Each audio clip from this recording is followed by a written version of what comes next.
So I wanted to show you two products.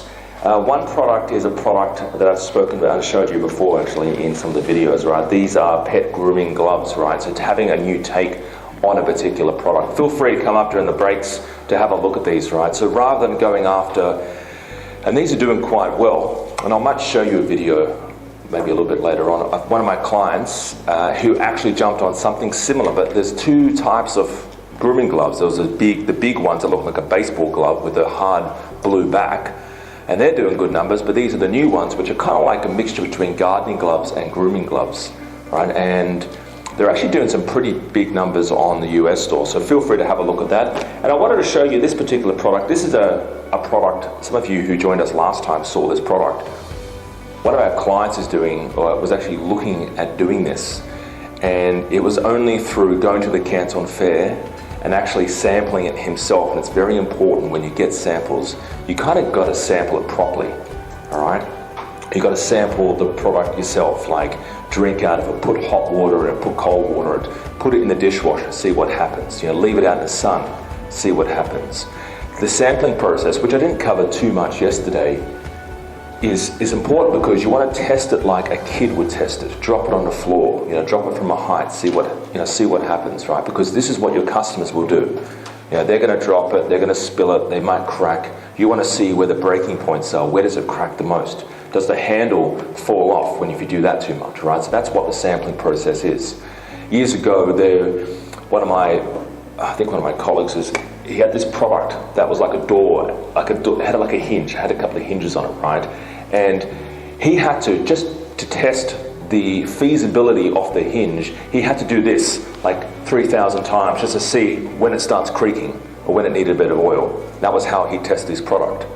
In China, they actually have machines that do that, so there's no one doing that, you know. They've actually got machines that do it. They've got shake, like drop machines, right, or shaking machines where they put the boxes in and then shakes up the boxes to show where, you know, how solid and whether or not it would survive the transport to the Amazon warehouse or to where it's going. So let me just explain this particular product, right? So just have a look. I'll put it here. You need a hard table. So what is it? Coffee mug, right? So imagine it filled with hot water. So it is basically, it's called the spill-proof mug.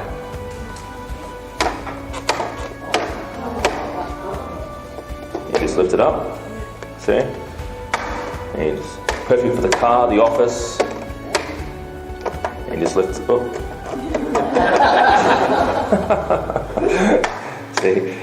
Now the issue with this, well, it is slightly suctioned, right? But it's really, you can lift it up, but it's more, it can't go sideways, right? The problem is, and I'll pass it around to have a look, what do you think the issue was? If you have hot water in this, what do you think the issue would have been? Putting it up in the water. Yeah, maybe like that, right? Yeah. Well, you notice the top of it, it's actually metal. So if you have hot water in there, he was putting cold drinks in there and drinking it, but he put hot water in it and it burned his lip. Like, it's a pretty obvious thing, right? You'd think the Chinese suppliers would actually jump on this. No, he was burning his lip with this thing. He's like, oh my God, why would they even make this metal? Right? So that was the problem. Also, he found, when I passed it around, there's like a lip there, right? Which is the suction thing, right? It's a gap. Whenever there's gaps, what could happen is mold. Mold can grow inside there. All right, so there's really at least two weaknesses with this particular product that the Chinese suppliers didn't see, but he saw because he tested it. So you just sort of pass it around. Thanks, Kim.